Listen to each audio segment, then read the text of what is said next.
खुशामद का अंजाम। जानवरों में लोमड़ी बड़ी मक्कार मानी जाती है। एक लोमड़ी गाँव के पास जंगल में रहती थी।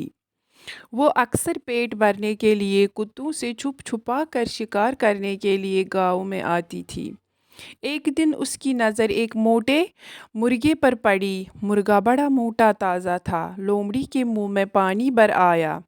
उसने मुर्गे को शिकार करने की ठान ली।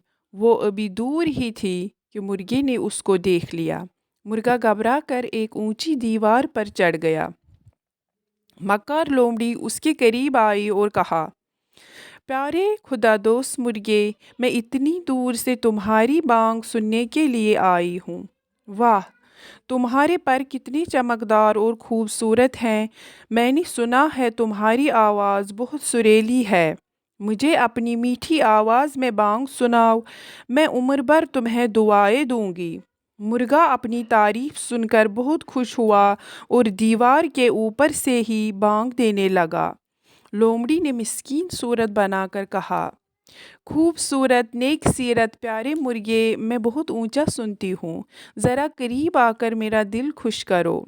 मुर्गा अपनी तारीफ सुनकर अक्ल खो बैठा और नीचे उतर आया, लेकिन कुछ दूर रहकर बांग देने लगा। लोमड़ी ने अंदाज़ा लगाया कि इतनी दूर से मुर्गे को पकड़ना बहुत मुश्किल है, इसलिए उसने फिर चापलूसी शुरू की। नेक सीरत रंग बिरंगे चमकदार परों वाले खूबसूरत प्यारे मुर्गे, मैंने कहा ना कि मैं ऊंचा सुनती हूँ। मैं अभी बूढ़ी हो गई हूँ और शिकार करने से तौबा करना चाहती हूँ। ए खुदा दोस्त मुर्गे, ज़रा करीब आकर अपनी सुरीली आवाज़ में बांग दे दे ताकि मेरी दुआ कबूल हो। मैं उम्र भर तुम्हारी शुक्रगुजार रहूँगी। मुर्गा अपनी तारीफ सुनकर और भी खुश हुआ और करीब आकर बांग देना शुरू की।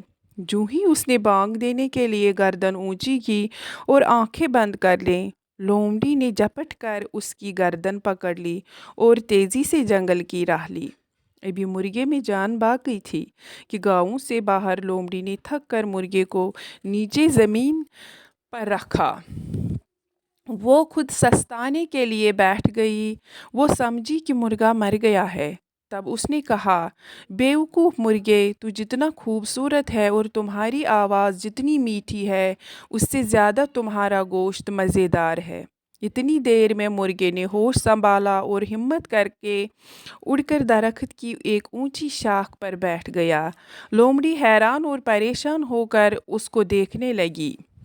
अब लोमड़ी ने दोबारा चापलूसी शुरू की। प्यारे मुर्गे, तुम भाग क्यों नहीं गए? मैं तो तुम्हें अपने बच्चों के पास ले जाना चाहती थी ताकि वो तुम्हें देखकर खुश हो जाएं और तुम्हारी सुरीली आवाज़ से लुत्फ़ उठाएं। मुर्गे ने जवाब दिया, ए मक्कार और जालिम लोमड़ी, मैं दोबारा तुम्हारी बातों में आने वाला नहीं। जा अपना रास्ता ले। मैं समझ गया कि खुशामद पर कान धरना कितनी बड़ी बेवकूफ़ी है। फिर तो लोमड़ी हा फिर तो लोमड़ी हाथ मलते खिसियानी होकर वहाँ से चल पड़ी। लेकिन अब के बाद मुर्गा जब तक जिंदा रहा वो बांग देने के काबिल न रहा, क्योंकि लोमड़ी की पकड़ से उसका गला बैठ गया था। नतीजा, अपनी खुशामद सुनना बहुत बड़ी बेवकूफ़ी है।